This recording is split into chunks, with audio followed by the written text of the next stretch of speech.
The true identity of the divine physician, Han Yi, is finally revealed. Unexpectedly, it's actually related to the royal power struggle.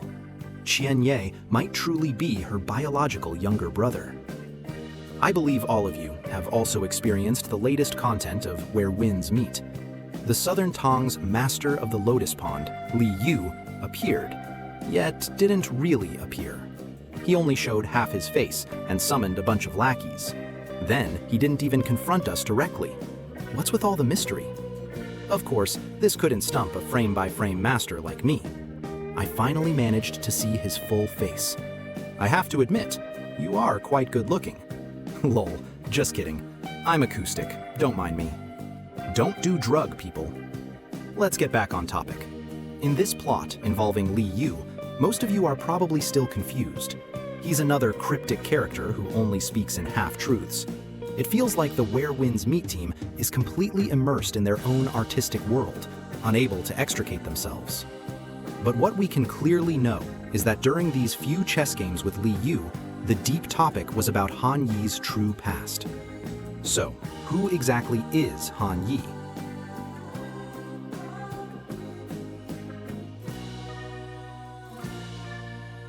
Let's start from the beginning. By the river, in No Immortal Envy, you can find the tombstone Han Yi erected for her brother. From this, we can infer that at this time, Han Yi believed her brother was dead. Then, back in this current plot, we learn that Han Yi and her brother were once the children of a renowned martial hero. So their martial skills are not weak, likely due to their father's training from childhood. But after their father's death, the two were adopted by a wealthy family known for their cruel nature. This family lived in the Liang mansion. This can be deduced from the damaged puppets repaired by the siblings, which were found in the old Liang mansion by Li Yu's spies. So the connection is clear. Of course, it's also possible they were sold off by their own father. Li Yu might not know the whole truth here. Because Han Yi's biography mentions she had a father who sold his children. So, who exactly is the master of this Liang mansion? Don't be impatient. Let's continue. From the later plot, there is evident that the siblings were both naturally talented. The restoration tasks assigned by the young master were easily completed by them. Thus, they received large monetary rewards. Here's a detail you can notice. The puppets belonging to the siblings looked almost identical. They were distinguished only by the color of their ribbons. They were twins. Furthermore, the young master of the Liang mansion who raised them suffered from a chronic illness and required a special medicinal cure. It's possible the twins were related to this cure. The two also sensed that staying in the mansion posed danger, so they chose to escape. At this moment, a third party appeared. Their target seemed to be to kill the twins. Trapped between their adoptive mother preventing their escape and assassins trying to kill them, the desperate siblings, one of them, to save the other, chose to sacrifice themselves. Here is my personal guess. The one who escaped was Han Xiangshun, aka Han Yi, and the one who stayed to block the blade was her younger brother. Why did someone want them dead? Let's trace the clues back. To understand this, we must first identify what the Liang mansion actually refers to. I've checked many historical sources. During the 5 Dynasties and 10 Kingdoms period, there are no records of important ministers named Liang. Only during the reign of Zhu Wen, who declared himself emperor, was the later Liang dynasty established. He was once granted the title Prince of Liang by the Tang court. So, possibly, his former residence was the Liang mansion. Later, after his second son, Zhu Yougui's patricide and usurpation, and his eldest son, Zhu Youzhen's restoration of order, the later Liang declined. Finally, it was conquered by Li Zunshu, who established the later Tang. This Li Zunshu, after becoming emperor, was volatile and unpredictable, prone to killing loyal ministers indiscriminately, and indulged in decadent pleasures. He loved opera and often mingled with actors. During the Xingjiao Gate Mutiny in Luoyang, he was struck by a stray arrow, seriously wounded, and died. Finally, an actor named Shan Yu covered his body with musical instruments and set it on fire. This corresponds to the early Where Winds Meet foreshadowing of an emperor being killed by arrows. So, this young master of the Liang mansion most likely refers to Li Cunshu. He seized the so-called Old Liang mansion. Of course, it could also metaphorically refer to the imperial palace in Bianjing.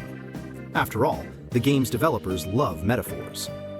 After becoming emperor, his health deteriorated due to excessive indulgence. He probably heard some folk remedy requiring twins to prolong his life. He loved opera, so when the Han siblings repaired musical scores, he would reward them handsomely. And the Han siblings, upon learning they were intended as the medicinal cure, wanted to flee. Unfortunately, they encountered a third force, the returning mastermind behind the scenes in our story, the vengeful Turkic leader Li Keyong, who allied with the later Jin and Khitan forces, destroyed Li Cunshu's later Tang. Alternatively, it's possible that Li Keyong learned about their identity as the Cure, possibly related to the Tree of Longevity, or simply didn't want Li Cunshu to succeed in prolonging his life, and thus decided to kill them.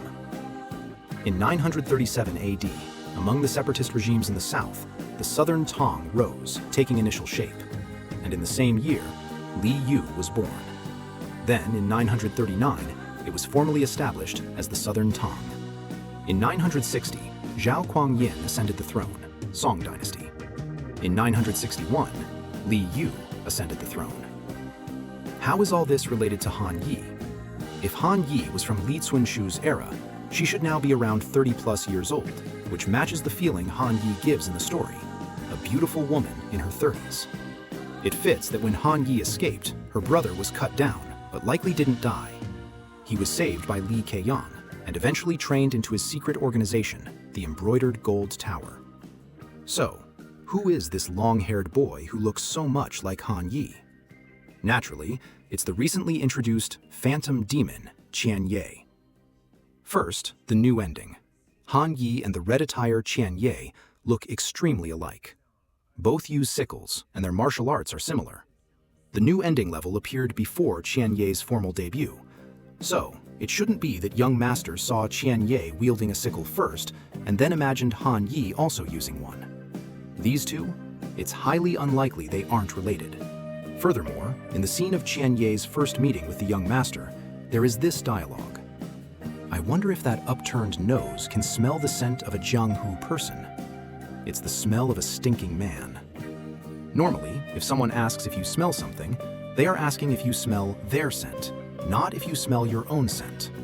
Additionally, the young master in the game, as the protagonist, can be either male or female. So, in this room, there's Qian Ye and a gender-ambiguous young master. May I ask, when he says the smell of a stinking man, who is this stinking man?